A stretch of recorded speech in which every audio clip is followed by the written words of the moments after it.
눈을 들어 밭을 보라. 요한복음 4장 27절에서 38절. 사마리아 여인은 당시 유대인들이 거들떠보지도 않는 소위 천민계급에 속한 사람이다.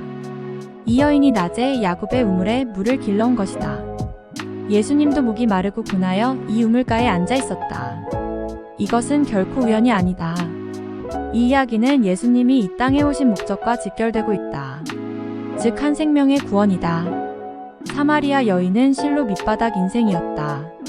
유다가 패망할 때도 도망할 수 없을 정도로 가난한 사람이었다. 거기에 침략자들의 피가 섞이었으니 유대인들이 멸시했던 것이다. 그러나 예수님은 이러한 사마리아 사람 그 중에도 여자를 향하여 깊은 영혼의 관심을 표시했다. 이 태도에 관심이 없었다면 그 여인과 그 동네 사람들은 영원히 추수되지 못하고 말았을 것이다. 예수님은 그 여자의 구체적인 삶의 정황에 대해 환기시킴으로써 그 자신의 발가벗은 모습을 보게 했다. 예수님은 이 여인의 지금 당장의 최대 관심인 생수를 약속하신다. 영원한 샘물을 얻는 길은 육신의 목마름 가지고는 안 된다. 더 깊은 데서부터의 자아 발견이 필요하다. 그래서 예수님은 그 여인으로 하여금 발가벗은 자신을 보도록 유도하신다. 사마리아 여인은 이 질문을 통해서 오랫동안 잊고 있었던 자신의 과거를 되새길 수밖에 없었다. 그런 지저분한 과거를 가지고 있었으면서도 그는 진실되게 고백했다. 거기서 그는 자신의 영적인 발가벗은 모습을 발견한다. 이 여인은 여기서 구원받고 자기 동네로까지 뛰어나가 이웃들을 전도한다. 예수님의 전도는 교육적인 의미도 지닌다. 자신 세상 도래의 목적을 선교 초기에 보여준 쾌적이다.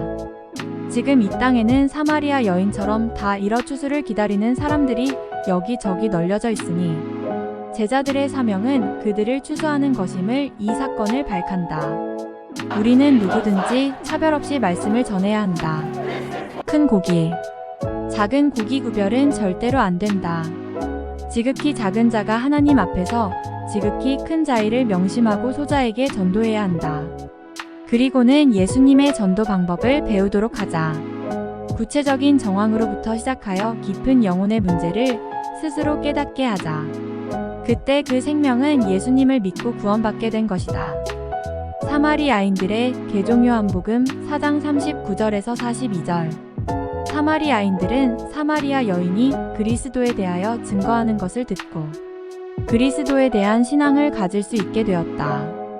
여인의 증거는 사마리아인들의 마음을 강화시켰음이 분명하다. 이와 같은 사실은 여자의 말이 증언하므로 그 동네 많은 사마리아인 이 예수를 믿는지라. 39절은 귀절에 의해서도 여실히 입증된다. 그런데 이처럼 복음 증거의 사역에 있어서 증거하는 자는 사람이고 그 증거를 받아들이는 자도 사람이지만 한 가지 간과해서는 안 될 점은 이 모든 일의 배후에 성령께서 역사하고 계시다는 사실이다. 그리고 그들은 친히 그리스도께서 말씀하시는 것을 들었기 때문이다.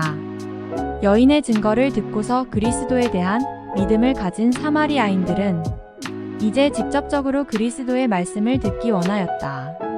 그리하여 그들은 예수 그리스도께 나아왔다. 그런데 이처럼 그들이 그리스도의 말씀을 들었다는 것은 신앙의 내적 책임을 가졌다는 것을 의미한다. 그러므로 그들은 마침내 사마리아 여인에게 나아가 이제 우리가 믿는 것은 내 말로 인함이 아니니 이는 우리가 친히 듣고 그가 참으로 세상의 구주신 줄 알미니라. 42절고 고백하였던 것이다. 여기서 우리는 믿음이 그리스도의 말씀을 들음에서 난다는 사실을 다시금 깨닫게 된다.